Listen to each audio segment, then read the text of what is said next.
नमस्कार, मैं ज्योति श्रीवास्तव। आप देख रहे हैं सत्य सवेरा न्यूज। डालते हैं नजर आज की खास खबर पर।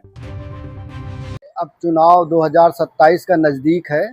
भारतीय जनता पार्टी की सरकार हो चाहे जो भी राजनीतिक दल हो, वो अपनी दौड़ भाग लगाए हैं, लेकिन भारतीय जनता पार्टी जनता को गुमराह करना चाहती है और बार बार अयोध्या आ रहे हैं। वो आज उनका नया दौरा नहीं है।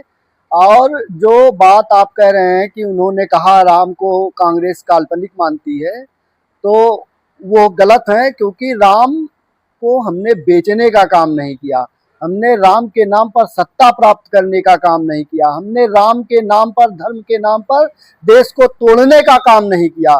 जब मंदिरों में आजान होती, मस्जिदों में आजान होती है, मंदिरों में शंख बजते हैं, गुरुद्वारा और चर्च में एक साथ प्रार्थना होती है, तो बाहर का मुल्क कहता है ये हिंदुस्तान है, ये हिंदुस्तान है। इस मोती की माला को पिरोए रखने का काम कांग्रेस पार्टी ने किया।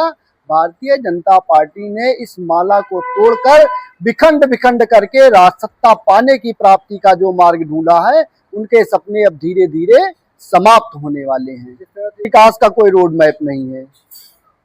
आप राजीव गांधी विद्युतीकरण का नाम बदल करके, देश का नाम बदल करके, तमाम जिलों का नाम बदल करके, तमाम रोडों का नाम बदला। आज भी आए उन्होंने माँ ज्वाला देवी के नाम से खिरौनी न्याय पंचायत का नाम रखा, भदरसा का भरतकुंड नगर रखा। हम उनकी बात का स्वागत भी करते हैं, लेकिन हम ये कहते हैं अगर नाम बदलने से विकास होता है तो भारत देश का नाम आप अमेरिका रख दीजिए, जापान रख दीजिए, और जो डेवलपमेंट कंट्रियां हैं उनके नाम से रख दीजिए। कम से कम नाम से ही जब विकास होना है तो नाम बदल करके इसका अमेरिका कर दीजिए, जापान कर दीजिए। बिल्कुल कतई नाम बदलने से, चाहे नाम सोफियान हो, चाहे नाम राम हो, चाहे रहीम हो, रसखान के दिल से कोई कृष्ण को निकाल पाएगा? रसखान मुस्लिम संप्रदाय में पैदा हुए थे, रसखान के दिल से कोई कृष्ण को निकाल पाएगा? कबीर के दिल से कोई राम को निकाल पाएगा? रहीम के दिल से कोई राम को निकाल पाएगा? अब्दुल रहीम खान खाना नाम था उनका, और राम के बड़े उपासक थे।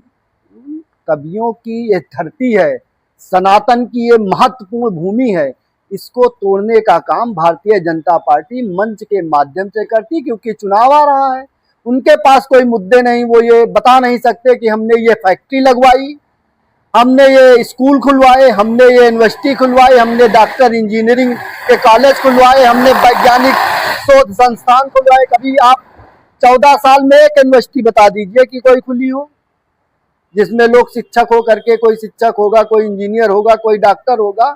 हमने देश आज़ादी के बाद पंडित नेहरू ने अपनी पूरी संपदा को दान करके देश की एकता अखंडता को कायम करने के लिए, अगर हम आज चांद पर हैं, अगर हम आज चांद पर हैं तो वो कांग्रेस है। अगर आज हम कंप्यूटर क्रांति पे हैं तो वो कांग्रेस है। आज जितने भी व्यवसायी दिख रहे हैं आज आपको नेट के माध्यम से, वो कांग्रेस है। उनके पास क्या है आप बताइए? कुछ है?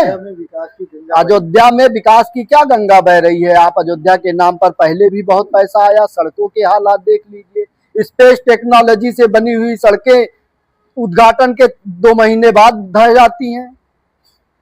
बॉम्बे में एक रिवर फ्रंट बना है 60,000 करोड़ का, एक ही बरसात में ढह गया। कांग्रेस की बनाई पानी की टंकियां जेसीबी से तोड़ी जा रही हैं, इनकी पता लगता हवा आई, पूरी टंकी गिर गई। तो भ्रष्टाचार जो भारतीय जनता पार्टी में व्याप्त है वो कहां जाएगा? आप कहते जिले में विकास हुआ, 10-12 सालों से ढेमुआ घाट के पुल के 2 जिलों को जोड़ने वाली प्रमुख सड़क टूटी हुई है। योगी जी परमानेंट आ रहे हैं, मुख्यमंत्री जी परमानेंट आ रहे हैं, 3 बार प्रधानमंत्री जी आ चुके, तमाम लोग आ चुके। जो हमारे क्षेत्रीय विधायक हैं और जो गोंडा के भारतीय जनता पार्टी के नेता हैं, किसी ने इस बात पर ध्यान दिया कि इन रोडों को बनना चाहिए? किसान गन्ना लेके आता जाता है, इसी मार्ग से जिले दोनों जोड़ने के नजदीक है, व्यापार नजदीक होगा, कभी इस बात पर ध्यान दिया? केवल हिंदू मुसलमान करके भारतीय जनता पार्टी को सत्ता पाना है और नाम बदलना है। इससे ज्यादा उनके पास कोई रोड मैप नहीं है।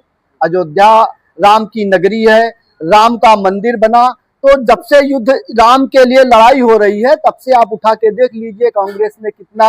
अगर कांग्रेस राम की विरोधी होती तो मंदिर के लिए जमीन का अधिग्रहण करती, शिलान्यास करती। 89 में जब राजीव गांधी ने शिलान्यास किया तो इन लोगों ने सोचा कि अब तो मेरे पास कोई मुद्दा ही नहीं रह जाएगा, तो इन्होंने राम मंदिर के संकल्प को लेकर के गली गली अल्लाह लडवानी, कमल जोशी चले। जब ये इनके नहीं हुए जिन्होंने राम के लिए जंग लड़ी, ये उनको किनारे कर गए केवल माल हजम करने के लिए, तो ये राम के अनुयायी कहां से हो सकते हैं।